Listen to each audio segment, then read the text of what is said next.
Okay, welcome back to I'm going to watch Tucker Carlson so that you don't have to. In this clip, Tucker Carlson is interviewing his friend and fellow journalist or ex-journalist, a man by the name of Clayton Morris. He has a podcast on YouTube called Redacted, and they're talking about an aspect of immigration. I feel like a part of the immigration and migrant crisis that I feel like is not touched on a lot, and that's the safety of the children. So I'm going to go ahead and play that clip so that you guys can listen to it.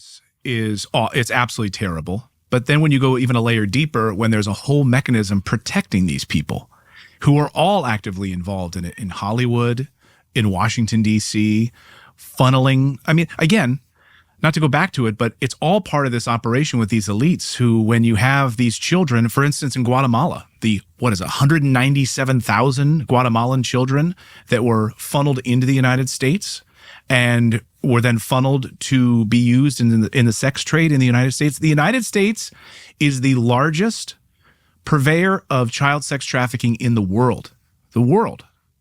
And we bring more children into the United States and are used for sex slavery than any country in the world. When Trump was asked, where are these children, these 300, 400,000 children, and Trump said, I think they're dead. Trump was honest about it.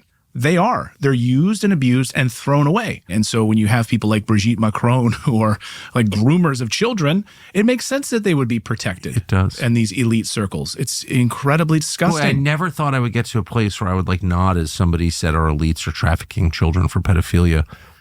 But actually, once you see what's going on, it makes sense because what is pedophilia? It's a spiritual. It's not.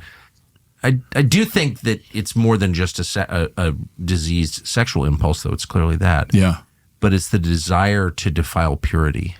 Yeah. I think that's what it is. Yeah. I think the appeal is you take a child who is pure, physically untouched, not corrupted by adult desire, and you destroy that. Yeah. And that's the charge. And that's a spiritual thing. That's like child sacrifice. It's like, yeah, which is ubiquitous. And by the way, world. it's still happening. I mean, it's just, to me, it's just part of the same thing. The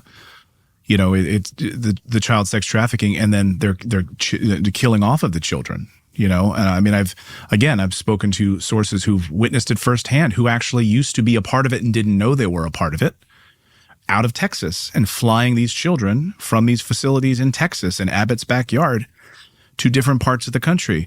Oh, what about so you're flying them to where? Oh, we don't really know. They say that but it's just wealthy people's homes. And do you check up on them? We're supposed to do a wellness check, but we don't really do that. And if we do, it's just like a phone call. And if they don't even answer their phone, that's considered the wellness check on the child. So the NGOs responsible for facilitating the death and sex trafficking of these children across the United States into rich homes in Miami, rich homes in Orlando, rich homes in Tennessee, rich homes in Washington, D.C. Are you the father of it? No, no relation whatsoever to these children. So when we hear the liberals crying about, you're separating children from their families at the border, those aren't the fathers. They bring these children across the border. They've got like a name tag stuck on them. That's not the father. You mean the child that he's holding that's drugged? You mean the coyote that's holding that child? That child is drugged, and you can't even ask the child what's your father's name, because that person was brought all the way up from Guatemala 3 weeks ago and has been drugged the entire time, can't speak and is slurring the words. Like, this is happening in the United States, and the United States is facilitating it. It's without a doubt, it's facilitating it. And these NGOs had been receiving lots of money from USAID and others, and it's been happening right under the nose of the Biden administration and under Alejandro Mayorkas, who facilitated all of it and allowed it to happen.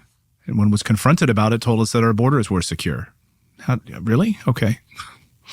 Hundreds of thousands of children that just gone missing in the United States. And I get so frustrated because people compartmentalize this story. Like, they're happy to talk about Doge, right, which is great. They're happy to talk about other things. But I would love to see, like, the president of the United States or J.D. Vance, like, get up during a State of the Union and say, we've uncovered something really dark and we're going to put an end to it. And this is what we've uncovered. We can't even get the Epstein tapes. Yeah. Not just the files, but they're videotapes. And where are they? Right. terabytes of videos from Epstein's home in New York and his island. Yes, and his Terabytes. ranch in New Mexico. Super interesting, right? I'm like, you don't really hear that take off, and it's like, oh, they're separating children, they're separating children. Yeah, and those children are ending up into the hands of people they should not be with. Like it's keeping families safe as they come across the border is super, super important because America is the number one consumer of child pornography, of the sex trade, sex trafficking, all that stuff. There's a lot of sexual perversion in our country, and the people who are coming into this country also need to be protected from that.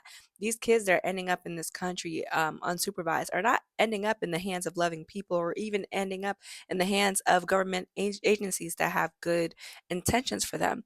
A lot of these kids end up in the hands of people who may not have the best intentions, and so cracking down on illegal migration also cracks down on that.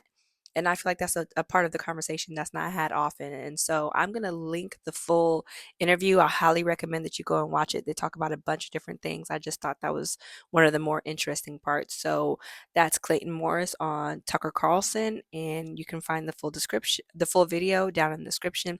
Make sure that you like, comment, and subscribe to Ratchet Christian, because I'll keep watching Tucker Carlson so you don't have to. I got you, boo. I got you. You don't even have to say, oh, I learned that on Tucker Carlson. You can say, I learned that on the Ratchet Christian. I got you off the hook. I don't mind people being mad at me. They ain't got to be mad at you, too. We here. I got you.